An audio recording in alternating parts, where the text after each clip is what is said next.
आज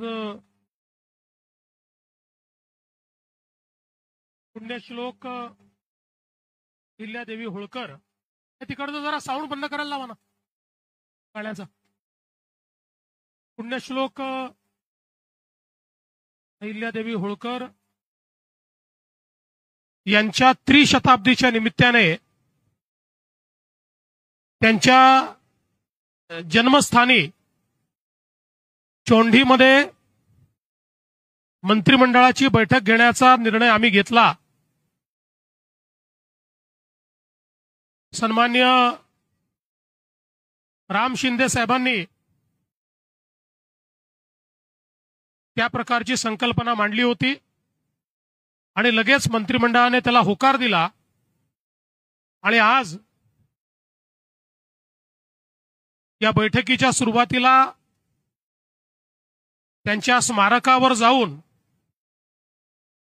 आम्ही तिथे नमन केलं आणि प्रेरणा प्राप्त केली आणि त्यानंतर मंत्रिमंडळाची बैठक संपन्न झाली. मंत्रिमंडळाच्या बैठकीमध्ये अनेक महत्त्वाचे निर्णय आज आम्ही घेतले. पुण्यश्लोक अहिल्यादेवींना विशेषतः त्यांनी परकीयांच्या आक्रमणामुळे संपूर्ण भारतामध्ये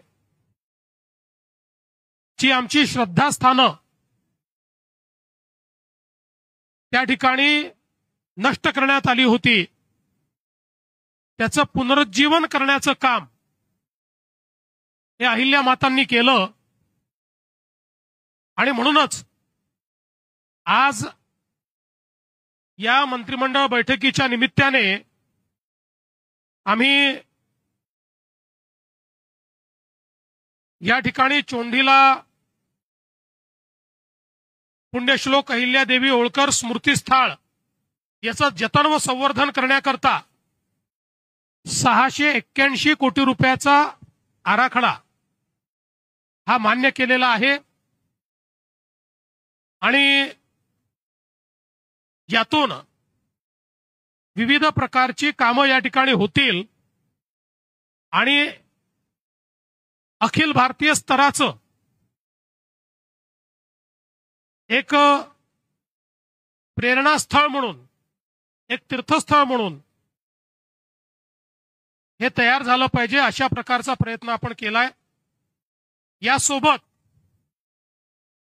या त्रिशताब्दीचं औचित्य साधून याच बैठकीमध्ये अष्टविनायक गणपती मंदिरांचा जीर्णोद्धार 147 कोटी रुपये, श्री क्षेत्र तुळजाभवानी मंदिर विकास आराखडा 1865 कोटी रुपये, श्री क्षेत्र ज्योतिबा मंदिर विकास आराखडा 259 कोटी रुपये, त्र्यंबकेश्वर विकास आराखडा 275 कोटी रुपये, त्याचप्रमाणे श्री क्षेत्र महालक्ष्मी मंदिर विकास आराखडा 1445 कोटी रुपये आणि श्री क्षेत्र माहुरगड इथला विकास आराखडा 829 कोटी रुपये असे जवळपास 5503 कोटी रुपयाच्या प्रकल्पांना मान्यता दिलेली आहे.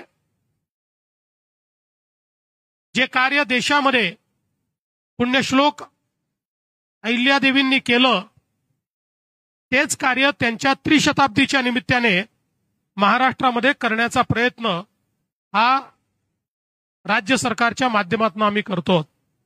यासोबत पुण्यश्लोक अहिल्यादेवींचं जीवन त्यांचं कार्य याचा परिचय संपूर्ण जगाला झाला पाहिजे या दृष्टीने त्यांच्या जीवनावर बहुभाषिक कमर्शियल चित्रपट हा निर्माण करण्याचा आम्ही निर्णय केलेला आहे.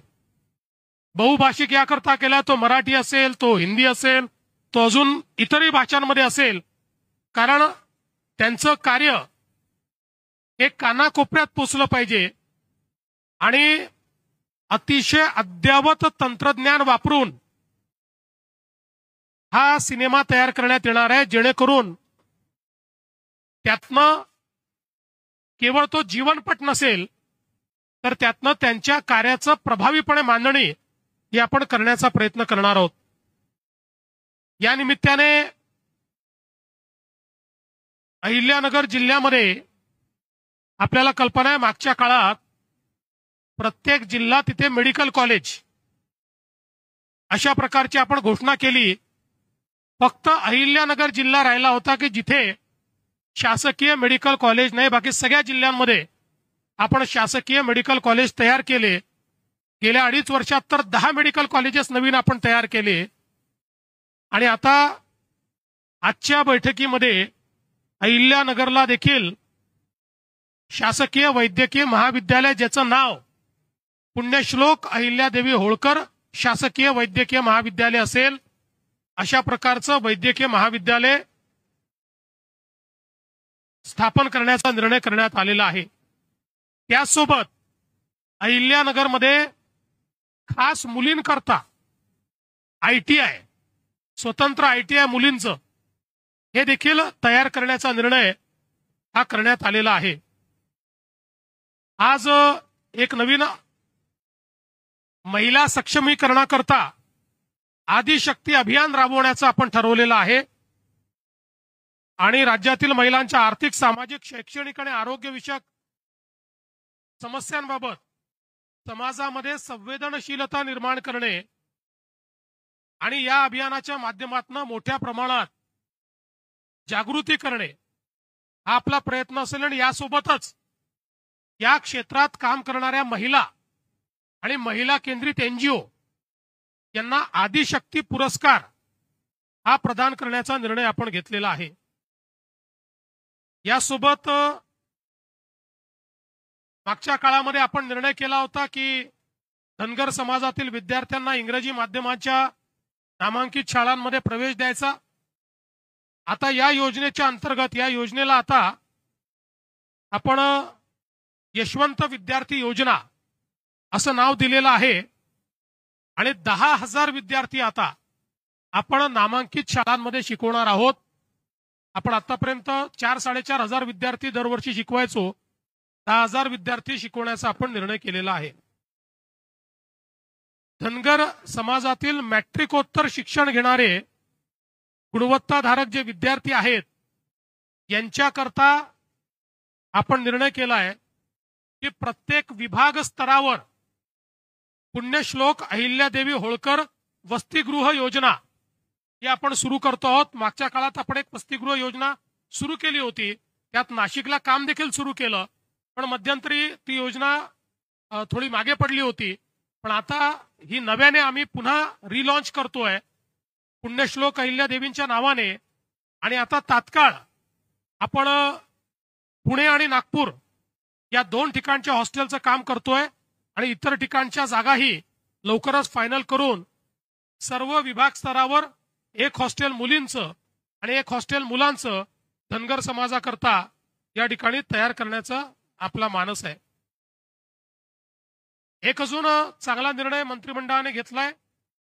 पुण्यश्लोक अहिल्यादेवी होळकर यांनी उभारलेल्या घाट, विहिरी आणि पाणी वाटप प्रणालीचं सर्वेक्षण करून त्याच्या जतनाकरता विशेष कार्यक्रम एक आपण हातामध्ये घेतलाय जलसंधारण विभागाच्या माध्यमातून.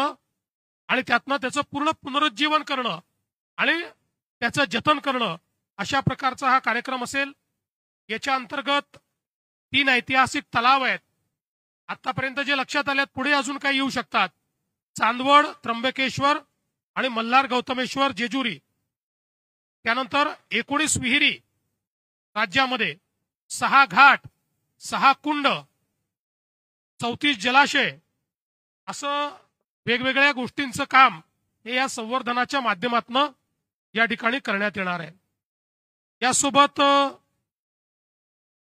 अहिल्यानगर जिल्ह्यातल्या राहुरीमध्ये एक दिवाणी न्यायालय हे स्थापित करण्याकरता आपण त्या ठिकाणी दिवाणी न्यायालय वरिष्ठ स्तर याला देखील मान्यता दिलेली आहे.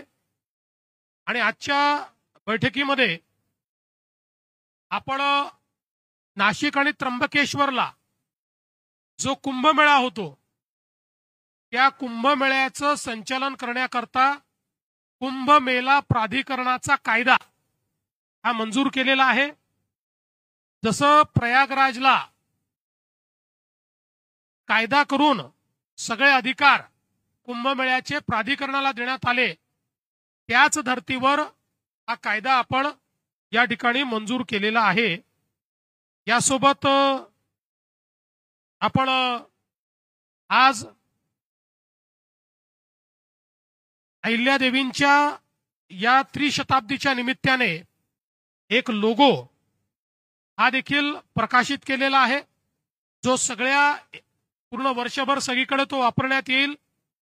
एक डाक तिकीट देखील आज जारी करण्यात आलेलं आहे, त्यांच्यावर एक डाक तिकीट जारी करण्यात आलेलं आहे आणि एक प्रेरणा गीत देखील आज या ठिकाणी आपण जारी केलेलं आहे।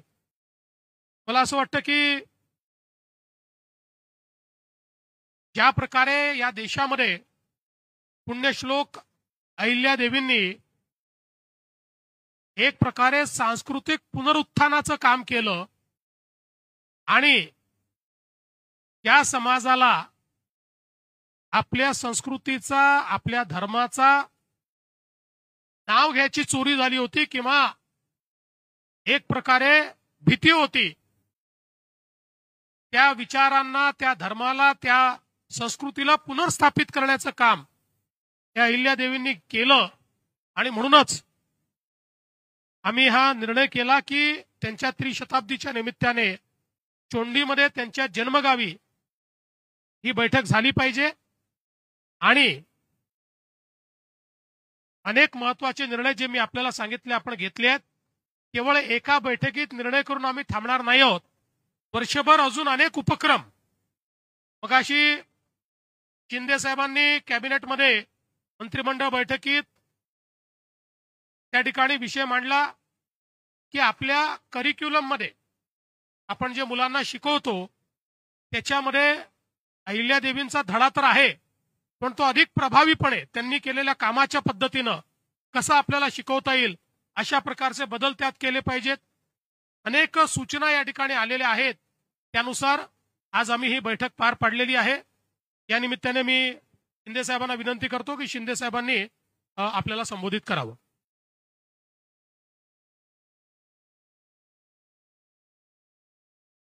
पुण्यश्लोक अहिल्यादेवी होळकर यांच्या त्रिशताब्दी 300व्या जयंतीचं औचित्य साधून आज चोंडीमध्ये त्यांच्या जन्मगावी आज आम्ही मुख्यमंत्री, आमचे अजितदादा, सर्व मंत्रिमंडळ या ठिकाणी कॅबिनेट बैठकीसाठी आलो आणि या 300व्या जयंतीनिमित्त मी अहिल्यादेवी होळकर यांना विनम्र अभिवादन करतो, त्यांना मानवंदना देतो आणि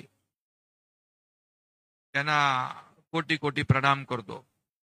खरं म्हणजे ही संकल्पना आमचे विधान परिषदेचे सभापती रामभाऊ शिंदे यांनी मांडली आणि अतिशय एक अहिल्यादेवी होळकर, पुण्यश्लोक अहिल्यादेवी होळकर यांचा इतिहास, त्यांचं कार्य याला उजाळा देण्यासाठी, त्याचं स्मरण करण्यासाठी आणि त्यांना मानवंदना देण्यासाठी या ठिकाणी कॅबिनेट घ्यावी अशी संकल्पना मांडली, मागणी केली आणि आदरणीय आपले मुख्यमंत्री देवेंद्रजींनी त्याला तात्काळ मान्यता दिली। त्याबद्दल मी मुख्यमंत्री महोदयांचं मनापासून अभिनंदन करतो आणि रामभाऊंना देखील धन्यवाद देतो। खरं म्हणजे आज आपण पाहिलं की मुख्यमंत्री महोदयांनी अतिशय विस्तृतपणे या ठिकाणी आज आम्ही घेतलेले निर्णय जे आहेत या निर्णयाच्या बाबतीमध्ये सगळी माहिती दिलेली आहे। खरं म्हणजे आज अहिल्यादेवींनी जे काही काम केलं आणि समाजाभिमुख काम केलं, एक खऱ्या अर्थाने कुशल प्रशासक, संघटक आणि दूरदर्शीपणा त्यांच्या कार्यातून आपण पाहिला आणि त्यामुळे त्यांनी मोठ्या प्रमाणावर आपली जी काय परकीय आक्रमणं होती त्याच्याबद्दल, जे आक्रमणामध्ये आपली देवस्थानं ती त्याच्यामध्ये नष्ट झाली होती, ती देवस्थानं पुन्हा उभी करण्याचं मोठं काम त्यांनी केलं. मग त्याच्यामध्ये पुष्कर आहे, अयोध्या आहे, ऋषिकेश आहे, पंढरपूर आहे, गया इथली मंदिरं आहेत. त्याची साक्ष देणारे अनेक घाट बांधले, मठांची स्थापना केली. औरंगजेबाने उद्ध्वस्त केलेलं काशी विश्वेश्वर मंदिराचा जीर्णोद्धार देखील पुण्यश्लोक अहिल्या देवींनी केला. आणि म्हणून खऱ्या अर्थाने त्यांनी अनेक तीर्थक्षेत्र बांधली, मंदिरं बांधली. आणि मगाशी मुख्यमंत्री महोदय म्हणाले की घाट बांधले, जे अनेक पाण्याचे जे काही स्रोत आहेत ते डेव्हलप केले, विहिरी बांधल्या, लोकांना पाणी मिळावं यासाठी हा उदात्त हेतू त्यांनी ठेवून या ठिकाणी अशा प्रकारची जी मोठी कामं केली. आणि त्यामुळे खऱ्या अर्थाने आज त्यांच्या या जन्मगावी ही कॅबिनेट झाली. आणि त्यामध्ये त्यांचा जो उद्देश होता की यामध्ये देवस्थानांचं पुनर्जीवन, जीर्णोद्धार, आणि यासाठी आमच्या मंत्रिमंडळाने आज जे काही पुण्यश्लोक अहिल्यादेवी होळकरांचं स्मृतीस्थळाचं जतन, संवर्धन, आणि मग बाकी तर आपल्याला मुख्यमंत्री महोदयांनी ते देवस्थान अष्टविनायक आहे, तुळजाभवानी आहे, ज्योतिबा मंदिर आहे, त्र्यंबकेश्वर, महालक्ष्मी, माहूरगड, या सगळ्याच देवस्थानांसाठी त्याचं जतन आणि संवर्धन करण्यासाठी तब्बल 5,500 कोटींचा या ठिकाणी त्याची तरतुदही केली. आणि त्याप्रमाणे त्याचा विकास आराखडा आणि सगळ्या गोष्टीला मान्यता दिली. आणि त्याचबरोबर पुण्यश्लोक अहिल्यादेवी होळकर यांच्या त्रिशताब्दी जयंतीनिमित्त लोककल्याणकारी निर्णय घेण्यासाठी ऐतिहासिक जलसंपत्तीचं जतन करण्याचा देखील आपण निर्णय घेतला जलसंधारण विभागाच्या माध्यमातून. त्याचबरोबर भटक्या जमाती क वर्गातील धनगर समाजातील मॅट्रिकोत्तर शिक्षण घेणाऱ्या गुणवत्ताधारक विद्यार्थ्यांसाठी महसूल विभागाच्या मुख्यालयाच्या ठिकाणी वसतिगृह बांधणं याचाही निर्णय आपण घेतला. आणि या निर्णय हा अगोदर निर्णय झाला, पण याला आपण नाव दिलं योजनेला पुण्यश्लोक अहिल्यादेवी होळकर वसतिगृह. आणि त्यामुळे त्याचबरोबर मगाशी मुख्यमंत्री म्हणाले इंग्रजी माध्यमाच्या शाळा ज्या आहेत या धनगर समाजाच्या मुलांना चांगलं शिक्षण घेता यावं, नामांकित शाळांमध्ये त्यांना प्रवेश घेता यावा, त्यांचा शैक्षणिक दर्जा उंचावला जावा, यासाठी त्या जी काही योजना आहे त्या योजनेचं नाव देखील राजे यशवंतराव होळकर असं या ठिकाणी देण्याचा निर्णय इंग्रजी माध्यम निवासी शिक्षण योजना असं दिलं. आणि याचा परिपाक म्हणजे आता झालेल्या केंद्रीय लोकसेवा आयोगाच्या परीक्षेत कोल्हापूर जिल्ह्यातल्या कागल येथे एक मेंढपाळाचा मुलगा आपला बिरुदेव ढोणे हा रँक 551 क्रमांकाने उत्तीर्ण झाला. हा देखील रामभाऊ आपल्याला सगळ्यांना अभिमान आहे. आणि म्हणून यासाठी आपण जे काही त्यांचं कार्य पुण्यश्लोक अहिल्यादेवींचं आहे त्याचं स्मरण करणं, ते पुढच्या पिढीपर्यंत पोहोचवणं, हा इतिहास आपण तरुण पिढीला ऊर्जा आणि प्रेरणा देणारा ठरावा, यासाठी आजची कॅबिनेट खूप महत्वाची होती. मेडिकल कॉलेजचा देखील आपण निर्णय या ठिकाणी घेतला. अहिल्यादेवींवर बहुभाषिक चित्रपटाच्या बाबतीमध्ये सांगितलं की बहुभाषिक चित्रपटाच्या माध्यमातून संपूर्ण देशभरात त्यांचं काम होतं. आणि म्हणून सगळ्यांना त्यांचा इतिहास कळावा, त्यांच्या कार्याची महती कळावी, आणि तरुण पिढी, नवीन पिढी, मुलांना, विद्यार्थ्यांना सगळ्यांनाच एक त्यांचे जे काही कार्य आहे त्याचं स्मरण आणि जतन करता यावं, यासाठी हा निर्णय देखील घेतला. त्यामध्ये मी देखील सूचना केली, आपला शालेय विद्यापीठ अभ्यास आहे त्यामध्ये देखील त्यांचा पुण्यश्लोक अहिल्यादेवींचा धडा आहे, पण तो एकदम विस्तृतपणे पूर्ण त्यांनी काय काय केलंय हे शेवटच्या घटकापर्यंत जाणं आवश्यक आहे. आणि शालेय शिक्षण विभागाने देखील शालेय अभ्यासक्रमामध्ये विस्तृतपणे त्यांचा इतिहास या ठिकाणी घ्यावा अभ्यासक्रमामध्ये, आणि संपूर्ण जगाला त्यांचा इतिहास कळावा. आणि म्हणून आजचं जे अनेक निर्णय आपण घेतला, औद्योगिक प्रशिक्षण संस्था इथं सुरू होते आहे, आणि अहिल्यादेवी होळकर, मला आठवत आहे, मला वाटतं आपण 1 मे 2023 इकडे आलो. 31 मे 2023 आम्ही इथे आलो होतो, तेव्हा मी मुख्यमंत्री होतो. देवेंद्रजी व्यासपीठावर होते आणि मग इथल्या सर्वांची मागणी होती की या अहमदनगरचं नाव बदलून अहिल्यादेवी नगर करावं आणि तिथंच आपण ते जाहीर केलं. आणि मला समाधान आहे, आपण अवघ्या किती 16 महिन्यामध्ये केंद्राने देखील, देवेंद्रजींनी देखील तिकडे पाठपुरावा केला आणि केंद्राने देखील अवघ्या 7 महिन्यात त्याला मान्यता दिली. आणि आज आपण पुण्यश्लोक अहिल्यादेवी नगर असं अधिकृतपणे या ठिकाणी तो निर्णय घेतला. जसा धर्मवीर संभाजीनगर आणि धाराशिव आपण निर्णय घेतला, हे देखील एक ऐतिहासिक निर्णय आहे. आणि म्हणून या माध्यमातून समाजाची जी भावना आहे, ही भावना आपली जी काय समाजाभिमुख आपण काम करतो, सर्वसामान्यांचं सरकार म्हणतो. आणि म्हणून आपलं जे काय महापुरुष आहेत, आपला जो इतिहास आहे, त्याचं जतन करणं, संवर्धन करणं हे आपलं कर्तव्य आहे. आणि मग अनेक मागण्या या ठिकाणी आल्या. त्यामध्ये मी मगाशी मुख्यमंत्री महोदयांना देखील सांगितलं की जसं ग्रामीण भागात पुण्यश्लोक अहिल्यादेवी होळकर यांच्या नावाचं सांस्कृतिक केंद्र आहे, तसं नगर विकास विभागाच्या माध्यमातून देखील शहरामध्ये महापालिका नगरपालिकांमध्ये त्यांच्या नावाचं पुण्यश्लोक अहिल्यादेवी होळकर सांस्कृतिक केंद्र, म्हणजे त्या ठिकाणी त्या मुलांमध्ये अभ्यासिका असेल किंवा त्यांचा इतिहास असेल, त्या सगळ्या ज्या काही जतन करण्याच्या गोष्टी आहेत त्या देखील आपल्याला तिथं करता येतील.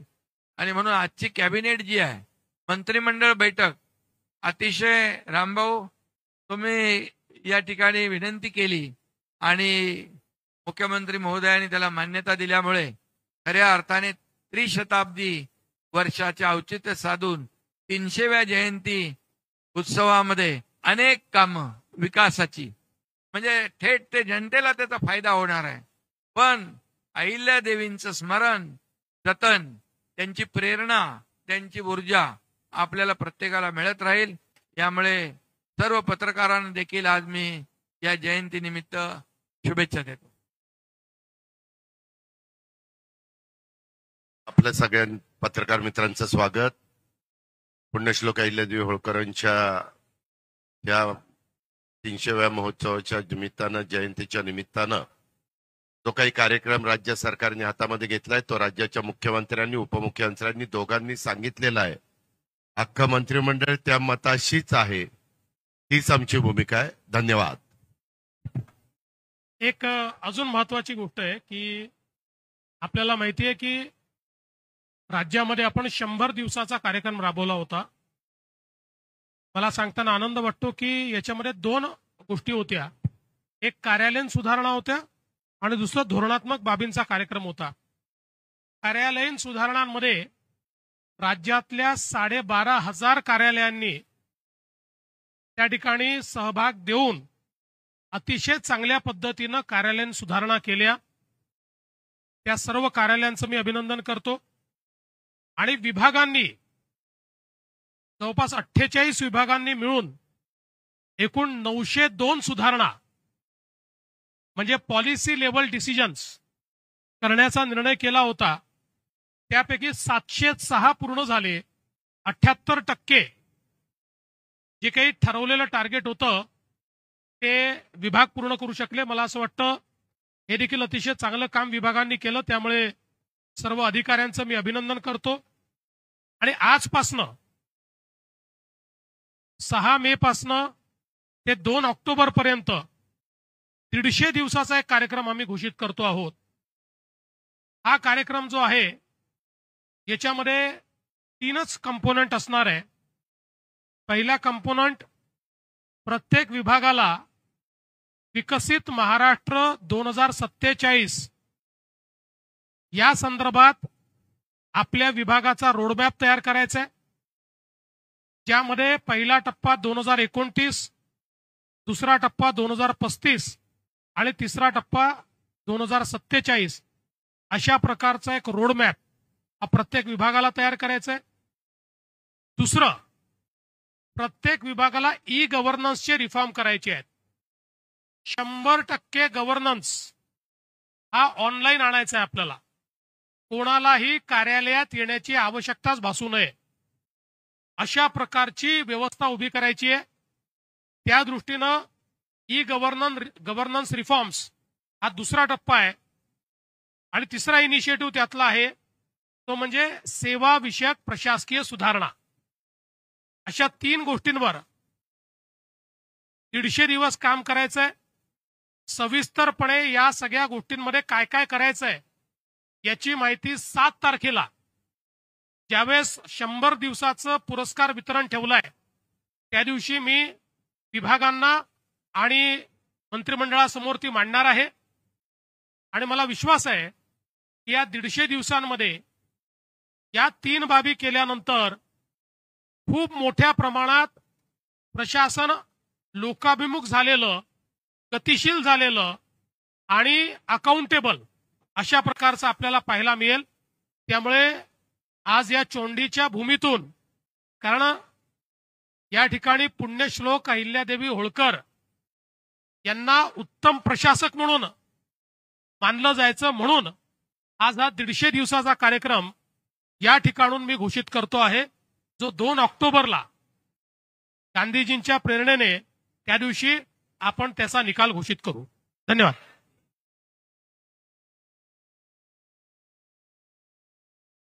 एक एक करून विचार, काहीच ऐकू येत नाही.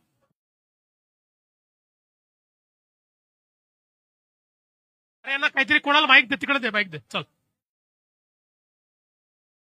सर, सुप्रीम कोर्टाने, आम्हाला अतिशय आनंद आहे की सुप्रीम कोर्टाने, सर्वोच्च न्यायालयाने 4 महिन्यामध्ये स्थानिक स्वराज्य संस्थेचा निवडणुका घेण्याच्या संदर्भात त्या ठिकाणी आम्हाला परवानगी दिली, आदेशित केलं. सर्वोच्च न्यायालयाच्या निर्णयाचं आम्ही मनापासून स्वागत करतो आणि आम्ही निवडणूक आयोगाला विनंती करणार आहोत की निवडणूक आयोगाने तात्काळ या संदर्भात सगळी तयारी करावी. एक अजून महत्वाची गोष्ट आहे की निवडणूक आयोगाने एक अजून आमची मागणी जी आहे ती मान्य केलेली आहे. ओबीसी आरक्षणाच्या संदर्भात पाठिया आयोगाच्या पूर्वीची स्थिती असणार आहे. त्यामुळे या निवडणुकांमध्ये ओबीसीचं पूर्ण आरक्षण हे देखील लागू असणार आहे. मला असं वाटतं याचं देखील मी आम्ही अतिशय मनापासून स्वागत करतो. सर, देशात मॉकड्रिल होणार आहे उद्याला, राज्यामध्ये उद्याला मॉकड्रिल होणार आहे का? कुठे कुठे होणार, कशा प्रकारे होणार आणि काय नेमकी परिस्थिती आहे, काय नेमकं? केंद्र सरकारने सगळ्या राज्यांना मॉकड्रिलच्या सूचना दिलेल्या आहेत. ही मॉकड्रिल कुठे करायची आणि कशी करायची या संदर्भात आज सकाळी 10:30 वाजता केंद्रीय गृह सचिवांनी सर्व राज्याच्या प्रमुखांशी चर्चा केलेली आहे. त्याचप्रमाणे महाराष्ट्रात देखील त्याचा प्लॅन झालेला आहे. अशा प्रकारची मॉकड्रिल ही करण्यात येणार आहे. मला असं वाटतं की अशा प्रकारच्या मॉकड्रिलचे खूप जास्त डिटेल जर आपण सांगितले तर मग ती ड्रिल कशी राहील? सगळ्याच गोष्टी माहिती असल्या तर ती मॉकड्रिल कशी होईल? आणि म्हणून मला असं वाटतं एवढा पुरे आहे की महाराष्ट्रात ही मॉकड्रिल होणार आहे. सर, जलजीवन सर पाणी टंचाईबद्दल सर जलजीवन मिशनची जी कामं आहेत, काही कंत्राटदारांनी अर्धवट कामं ठेवलेली आहेत. लोकशाहीने या संदर्भात यवतमाळमधील भीषण वास्तव समोर आणलंय. महिलांना पाणी टंचाईसाठी वणवण करावी लागते. अहिल्यानगरमध्ये सुद्धा तीच परिस्थिती आहे. या कामांच्या बाबतीमध्ये काय आदेश दिले येतील? यापूर्वीच या संदर्भात मी सांगितलेलं आहे. मंत्रिमंडळात याची चर्चा झाली.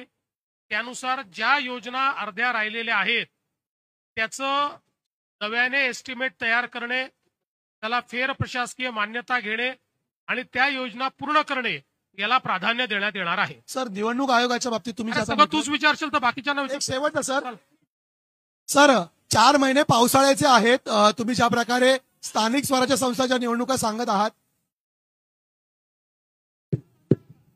स्थानिक स्वराज्य संस्थेच्या निवडणुकीत महायुती एकत्रित असेल. काही एखाद्या ठिकाणी एखादा वेगळा निर्णय स्थानिक स्तरावर होऊ शकतो, पण ओव्हरऑल पॉलिसी म्हणून महायुती एकत्रित लढेल. दुसरा विषय दुसरा एक विषय असा आहे की तुम्ही आज पहिल्यांदा स्वातंत्र्यानंतर ग्रामीण भागामध्ये मंत्रिमंडळ मीटिंग होतीये. आज या निमित्ताने अहिल्यानगर जिल्ह्यावर विकासाचा वर्षाव झालेला आहे. अशा पद्धतीने तुम्ही इथून पुढे अन्य कुठं ग्रामीण भागात मिटिंग घेणार का? म्हणजे सरकार आपल्या दारी असं होणार का? आम्ही मुंबईत बसूनही विकासाचा वर्षाव करू शकतो. त्यामुळे रेग्युलर बैठका मुंबईतच होतील. पण अहिल्यादेवी ची त्रिशताब्दी हा एक अत्यंत महत्वपूर्ण अशा प्रकारचा पर्व आहे, म्हणून या ठिकाणी आपण घेतली आहे. यापुढे कुठे अशा प्रकारचा एखादा पर्व असेल तर घेतली जाईल.